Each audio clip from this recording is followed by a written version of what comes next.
தேர்தல் அறிக்கை கருத்து சேகரிப்பு வாகனம் தொடக்கம்.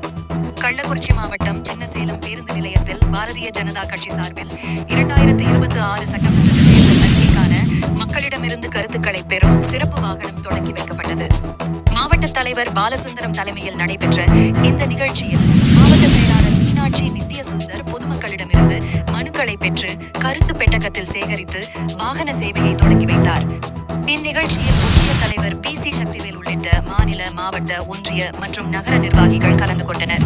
மேலும் பாஜக நிர்வாகிகள் மற்றும் கட்சி தொண்டர்கள் திரளாக பங்கேற்றனர். அறிக்கையை தயாரிக்கிறதுக்கு தேவையான ஒரு உள்ளீடை இந்த கொடுக்க போகுது. ரீச்சிங் த அன்ரீச், அதுதான் இதனுடைய கோஷம். சாமானியர் இப்போ இங்கே இருக்கக்கூடிய ஒரு சாதாரண இந்த மார்க்கெட்டில் இருக்கக்கூடிய ஒரு பூ விற்கிற அம்மா கூட அவங்களோட குறை இருக்கு நினைச்சாங்கன்னா அதை எழுதி போடலாம்.